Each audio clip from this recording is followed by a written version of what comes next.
Sierra Leone, explosion meurtrière. Freetown demande l'aide étrangère pour ses hôpitaux. Nous allons également parler du Mali et de la CEDEAO. Quel effet produiront les sanctions individuelles? Centrafrique, Bozizé, N'Djamena avec plusieurs de ses alliés. Et puis on termine comme de coutume par le Togo. Les enseignants programment une nouvelle grève. Nos invités sont en place. Il s'agit de Adam Adjaranou, journaliste, directeur de publication de Vision d'Afrique. Nous avons également Germain Pouli.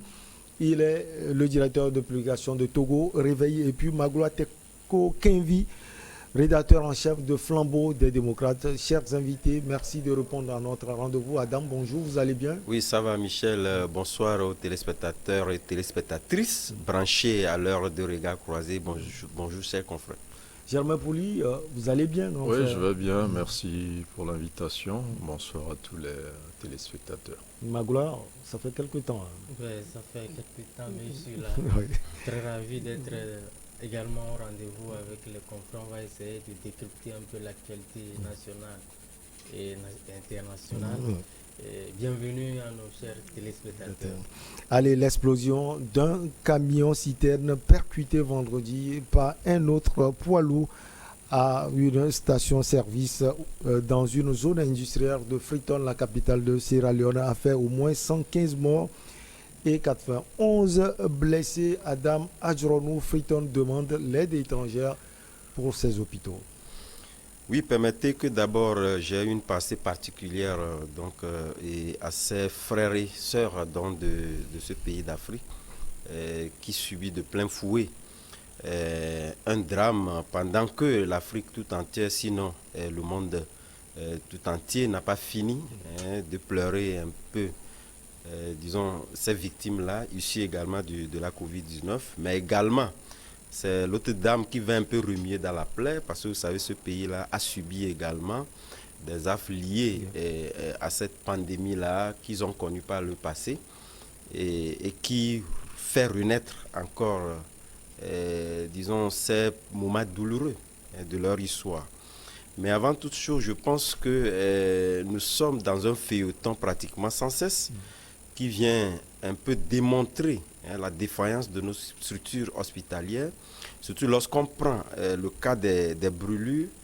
Vous savez, c'est très rarement de pouvoir constater qu'on ait une masse assez importante de malades liés donc aux brûlures. C'est vrai que ça arrive fréquemment, ce qui fait que les centres accrédités ou outillés pour recevoir ces gens de victimes, nous n'en avons pas assez. Et ça, c'est le mal pratiquement de toutes les structures hospitalières en Afrique. Et je pense que ce pays-là essaie un peu donc d'être éprouvé.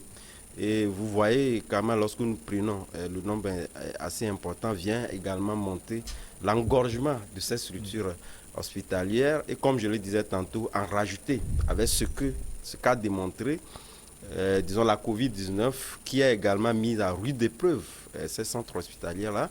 Et donc, c'est le moment, je pense, de réveiller, de ressusciter nos dirigeants. Et d'ailleurs, même, je pense que beaucoup d'entre eux ont commencé déjà par inverser et à comprendre véritablement le sens de pouvoir véritablement avoir ces centres hospitaliers-là qui puissent à tout temps accueillir ces gens de blessés. Malheureusement, vous savez, lorsque nous faisons un peu et nous jetons un peu le regard dans le rétroviseur, je pense que beaucoup sont ces pays-là, et le Togo d'ailleurs, mais aussi en avait connu par le passé.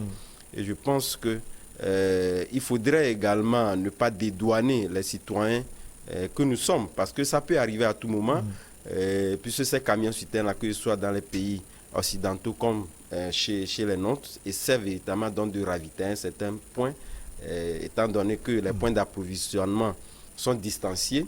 Et ce sont des drames qui arrivent. Mais je crois savoir que les populations sont assez informées pour savoir que lorsque nous sommes devant des produits inflammables, l'on doit véritablement s'armer de beaucoup de précautions. Et lorsque ça advient, c'est vrai que dans l'immédiat, vous ne constatez pas que cela puisse provoquer des situations catastrophiques comme ce que vivent aujourd'hui les Sierra Léonais, mais avec le temps et ce que nous avions connu, je pense que dans les années avec dans les accablés d'Agbelouvé, ce sont les citoyens eux-mêmes qui ont provoqué l'incendie.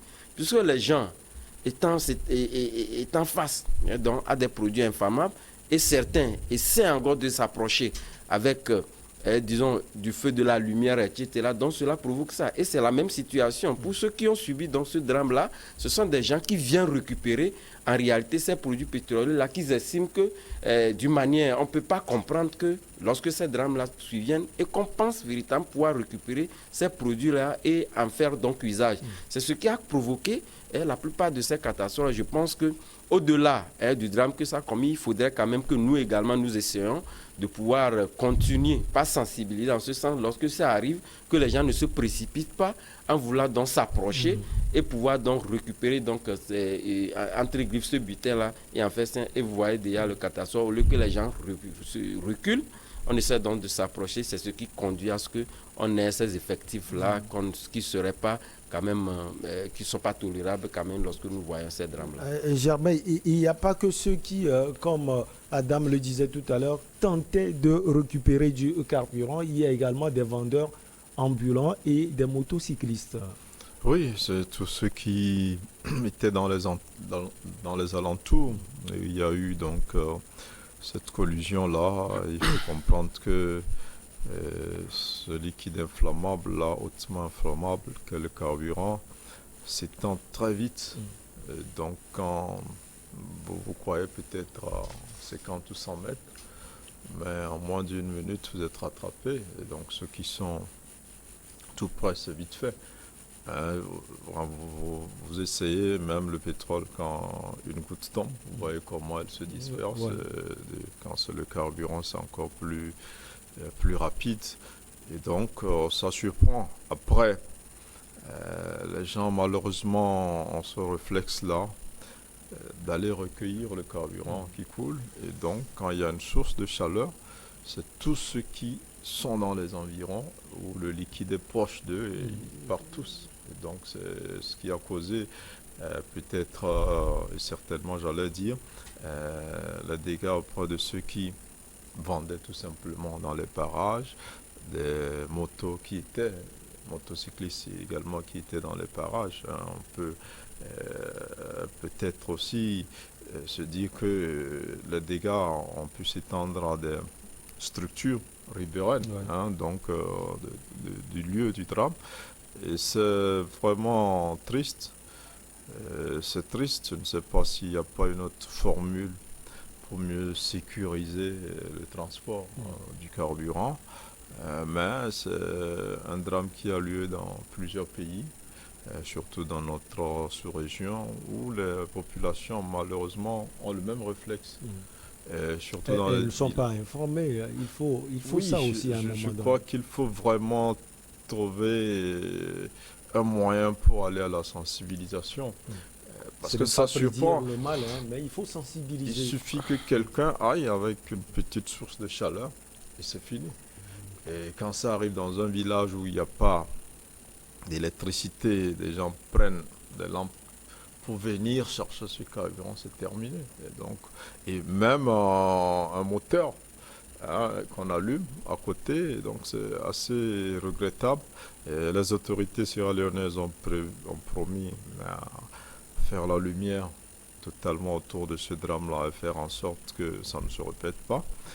Mais je pense que pour la plupart des pays africains dans lesquels c'est par ces moyens-là qu'on transporte un peu partout, même en Occident, c'est avec ces camions qu'on transporte le carburant. Mais par ici, le fait d'aller recueillir ce carburant et de s'en servir plus tard fait que vraiment c'est des dégâts. C'est des dégâts énormes. Et quand vous voyez des images de ces drames-là, vous avez du mal à dormir la nuit. Quand les êtres humains sont totalement brûlés comme des animaux. Et dans le cas sierra-léonais, même pour ces obsèques, parce qu'il y a presque une centaine de personnes qui ont été inhumées déjà, 85 personnes. Et ceux qui sont allés pour leur rendre hommage ne pouvaient pas tenir par rapport à l'odeur de ces cadavres-là, parce qu'ils ont été sérieusement atteints donc, par le feu.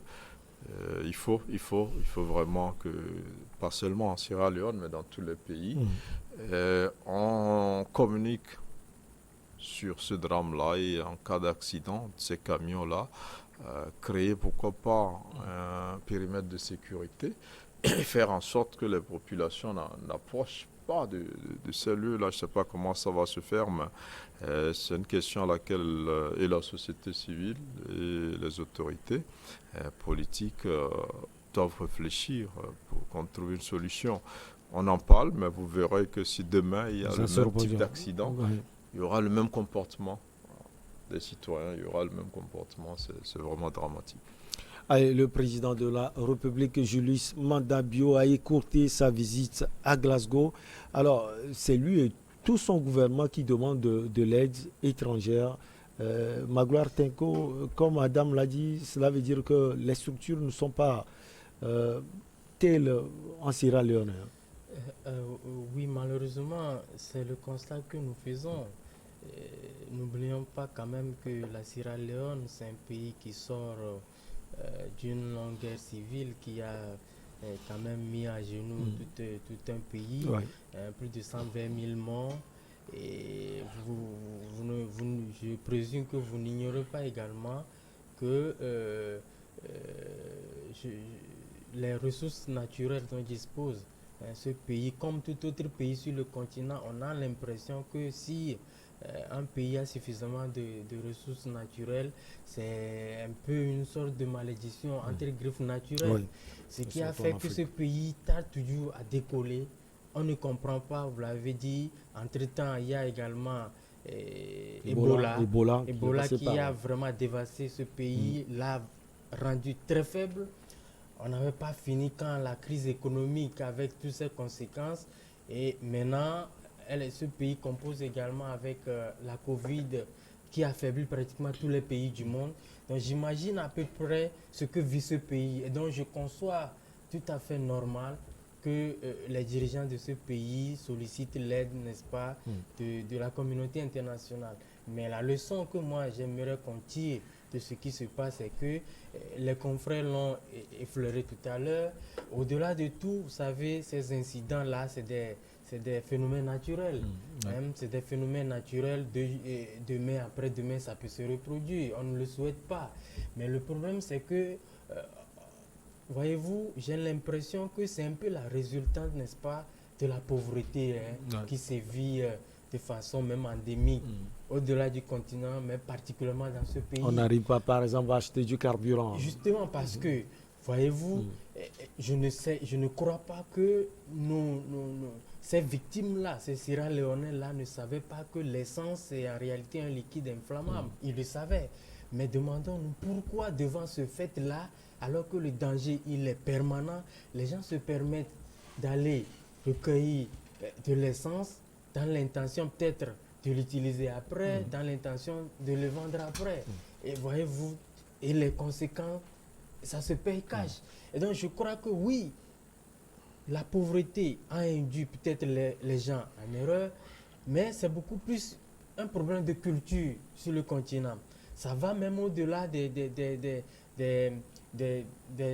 camions qui transportent l'essence. Vous allez vous rendre compte que même dès qu'il y a un camion qui desserve un peu les localités, un camion pratiquement pour les brasseries, lorsqu'il y a ce genre d'accident où les casiers de bière sont déversés un peu partout, le premier réflexe des gens, c'est qu'on rue vers le lieu, on prend, c'est-à-dire on veut se servir d'abord. Alors que généralement, quand ce genre de choses se produisent, il y a des dangers. Il y a des tessons de bouteilles qui peuvent constituer des dangers permanents pour les gens, mais on sent véritablement que quand des situations comme cela se produisent, on oublie carrément tous les dangers qu'il y a autour. Le premier réflexe, c'est de se servir d'abord. Et qu'est-ce qui amène à ça? C'est ce que je dis, c'est la pauvreté. Et donc, c'est pour ça, moi, ma litanie de tous les jours, c'est qu'au-delà des problèmes quotidiens dans un pays, il faut que les acteurs s'unissent d'abord pour sauver l'essentiel. L'essentiel, c'est de sauver le pays, permettre aux citoyens, n'est-ce pas, de régler les différends, mais entre frères. Évitons surtout d'aller dans des situations extrêmes où il faut prendre les armes parce qu'à la fin, ça ne fait pas du bien vous au allez pays. toujours vous retrouver. Hein. Vous allez toujours vous retrouver et les conséquences sont toujours lourdes. 10 ans, 15 ans après, on ne finit jamais de payer les lourds tributs. Allez, on marque une petite pause et on revient après pour la suite avec nos chers invités, Magloire, Germain et Adam.